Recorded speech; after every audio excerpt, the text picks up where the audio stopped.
अस्सलामुअलैकुम स्टूडेंट्स। अभी जो हमारा टॉपिक है, जो हम एंडोक्राइनोलॉजी को डिस्कस कर रहे हैं, उसमें हमने सबसे पहले डिस्कस करना है हाइपोथैलेमस को।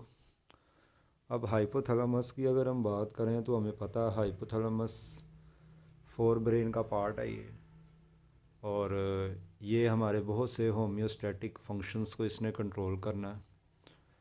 और ये इसके साथ साथ हमारे एंडोक्राइन सिस्टम को भी क्या कर रहा, कंट्रोल कर रहा।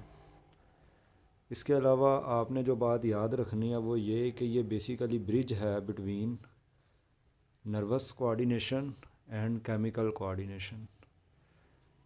ये क्या कर रहा है, ये एंडोक्राइन सिस्टम को भी कंट्रोल कर रहा है। आमतौर पर हम लोग ये कहते हैं कि पिट्यूटरी ग्लैंड जो है उसका जो एंटीरियर लूप है वो हमारे पास मास्टर ग्लैंड है, बिल्कुल मास्टर ग्लैंड है। लेकिन उस मास्टर ग्लैंड को भी कंट्रोल करने वाला जो ब्रेन का पार्ट है वो कौन हमारे पास है, हाइपोथैलेमस है। तो हाइपोथैलेमस को हमने स्टडी करना है। अभी हाइपोथैलेमस का कुछ मैंने आपको इंट्रो बताया। तो ये हमारे पास फोर ब्रेन का पार्ट है ये। इसके अलावा ये master gland of endocrine system है, ये मैंने आपको बात बता दी है। इसके अलावा एक बात यहाँ पर ऐसी है जो कि मैंने इस वक्त नहीं लिखी हुई, वो ये है कि ये करता क्या है कि जो सेंसरी स्टिमुलस होते हैं उनको ये हार्मोनल रिस्पॉन्स में कन्वर्ट करता है। इसके एग्जांपल मैं आपको ऐसे देता हूँ कि at the time of baby birth parturition, जब बेबी जो है वो क्या करता है, अपनी माँ की सर्विक्स को टच करता है, तो टच करना ये सेंसरी स्टिमुलस है। अब वो जो सेंसरी स्टिमुलस है वो जाता है हाइपोथैलेमस के पास, और हाइपोथैलेमस से रिलीज़ करवाता है ऑक्सीटोसिन, जिससे उस बेबी की जो पैदाइश है उसमें हेल्प मिलती है। वो हम आगे डिस्कस करेंगे। तो इस तरह से ये क्या करता है, सेंसरी स्टिमुलस को कन्वर्ट करता है हार्मोनल रिस्पॉन्स में। इसके साथ साथ अगर हम देखें तो हाइपोथैलेमस जो है उसके अंदर न्यूरो सेक्रेटरी सेल्स हैं।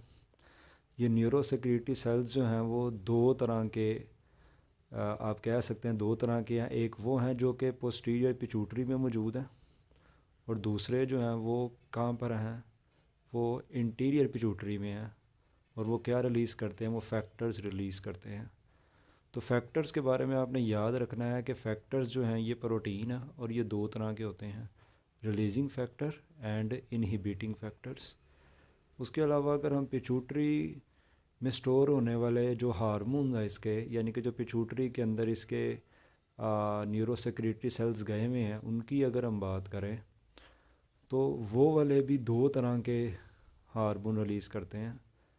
Number one ADH and oxytocin.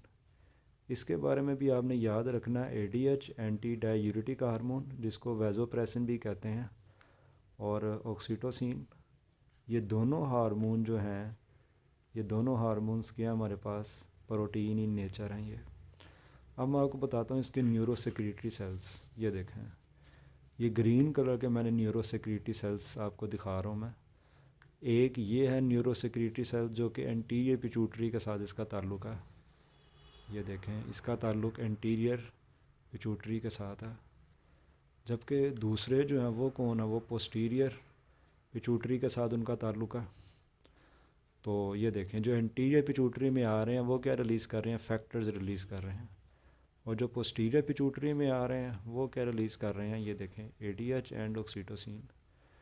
तो ये हमारे पास हाइपोथैलेमस है, जो कि अभी हम आगे देखेंगे किस तरह से ये और भी जो ग्लैंड्स हैं उनको कंट्रोल कर रहा है, ये ख़ास तौर पे एंटीरियर पिट्यूटरी को। तो it is all about hypothalamus. अगर आपका कोई भी क्वेश्चन है तो आप कमेंट कर सकते हैं, कमेंट सेक्शन में क्वेश्चन पूछ सकते हैं। Thank you so much. अगर आप चाहें तो इसकी आप यहाँ पर इसको पिक्चर भी ले सकते हैं, स्क्रीनशॉट ले सकते हैं।